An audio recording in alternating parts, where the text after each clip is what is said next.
ایک بادشاہ تھا۔ بادشاہ جو ہوا کرتے تھے ان کے اپنے اپنے الگ الگ مزاج ہوا کرتے تھے۔ اس بادشاہ نے اپنے پاس میں 4-5 کتے رکھے ہوئے تھے، اور وہ کتے بہت زیادہ زہریلے تھے۔ وہ کتے کسی کو بھی چیر پھاڑ کر کھا جایا کرتے تھے۔ تو اس بادشاہ کو کبھی بھی کسی کی کوئی بات ناگوارہ گزرتی تو وہ اس کو ان کتوں کے سامنے ڈال دیتا تھا، اور وہ کتے اسے چیر پھاڑ کر کھا جایا کرتے تھے۔ تو اس بادشاہ کا جو وزیر تھا وہ برسوں سے اس کی خدمت کرتا تھا۔ جب وہ بوڑھا ہو گیا تو اس کے دل میں یہ خوف بیٹھ گیا کہ میں اب بزرگ ہو گیا،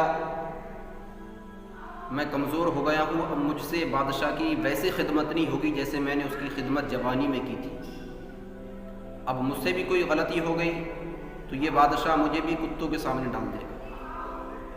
تو وہ وزیر بادشاہ کے سامنے ڈرتے ڈرتے گیا اور اس سے کہنے لگا کہ اب میں بوڑھا ہو گیا ہوں، میں تمہاری خدمت نہیں کر سکتا، مجھے چھٹی دے دو۔ اس بادشاہ نے انکار کر دیا کہ نہیں، جب تک میں چاہوں گا تب تک تم میری خدمت کرو، میں تمہیں چھٹی نہیں دیتا۔ تو وہ وزیر گھبرانے لگا، روز ڈرتا رہتا تھا۔ ایک مرتبہ اس کے من میں خیال آیا کہ وہ سپاہی جو کتوں کے سامنے رہتا ہے، جو کتوں کو کھانا کھلاتا تھا، کیوں نہ اس سے بات کی جائے۔ وہ وزیر اس سپاہی کے پاس گیا اور اسے کہنے لگا کہ تم سارا دن ان کتوں کے پاس بیٹھے رہتے ہو، ان کی رکھوالی کرتے ہو، انہیں کھانا کھلاتے ہو، تو کیوں نہ کچھ ٹائم کے لیے یہ کام میں کر لوں، ان کتوں کی میں خدمت کر لوں، تم میرے عہدے پر آ جاؤ۔ وہ سپاہی کہنے لگا ہاں میں بھی پریشان ہوں، روز میں ان کو کھانا کھلاتا ہوں، باہر بیٹھے رہتا ہوں، مجھے بھی ڈر لگتا ہے کہ کہیں یہ کتے مجھے کھا نہ جائیں۔ تو وہ وزیر ان کتوں کی خدمت کرنے لگا، انہیں روز کھانا کھلاتا۔ تو ایک مرتبہ اس وزیر سے ایسی کوئی غلطی ہو گئی تو بادشاہ نے حکم دے دیا کہ اس وزیر کو کتوں کے سامنے ڈالو۔ اس وزیر کو کتوں کے سامنے ڈالا گیا تو وہ کتے جو سب کو کھا جایا کرتے تھے، چیر پھاڑ کر الگ کر دیا کرتے تھے، اب اس وزیر کو ان کتوں نے چیرا پھاڑا نہیں، اس وزیر کو کوئی نقصان نہیں پہنچایا۔ جیسے ہی پنجرے میں اس وزیر کو ڈالا گیا تو وہ کتے اس وزیر کے پیروں کو چاٹنے لگے، اس کے ہاتھوں کو چاٹنے لگے۔ بادشاہ دیکھ کر یہ تعجب میں پڑ گیا کہ یہ کتے کبھی کسی کو نہیں بخشتے تھے، آج اس وزیر کو انہوں نے کھایا کیوں نہیں؟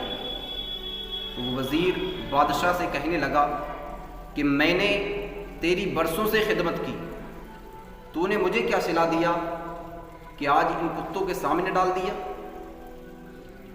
لیکن دیکھ، میں نے ان کتوں کی کچھ دن خدمت کی ہے تو یہ کتے سمجھ گئے کہ ہاں یہ ہماری خدمت کرنے والا ہے، یہ ہمارا دھیان رکھنے والا ہے، یہ وہ ہے جو ہمیں کھانا دیتا ہے، یہ وہ ہے جو ہماری رکھوالی کرتا ہے۔ بادشاہ سے کہنے لگا کہ تو ان کتوں سے بھی زیادہ بدتر ہے۔ محترم احبہ، ہم اور آپ اپنا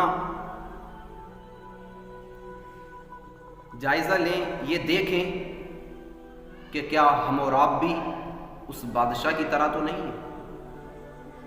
ہمارے ماں باپ جو ہمارے لیے اپنی خواہشوں کو مار دیتے ہیں، وہ باپ جو ہماری خواہش کے لیے، ہمیں خوش رکھنے کے لیے نہ دھوپ دیکھتا ہے نہ بھوک دیکھتا ہے، جو دوسروں کی مزدوری کرتا ہے صرف اپنی اولاد کو خوش رکھنے کے لیے، اور ہم بدلے میں انہیں کیا دیتے ہیں؟ دکھ، تکلیف۔ وہ باپ جب بوڑھا ہو جاتا ہے تو ڈرتا ہے کہ ہاں اگر میں نے اپنے بچے سے کسی چیز کی خواہش ظاہر کر دی تو میرے بچے کو میری بات غلط نہ لگ جائے اور وہ الگ نہ ہو جائے۔ کہیں یہ بیٹا مجھ سے ناراض نہ ہو جائے، وہ باپ خوف زدہ ہو جاتا ہے۔ محترم احبہ، ہم اور آپ اپنے ماں باپ کو خوف زدہ نہیں بلکہ ان کی خدمت کریں۔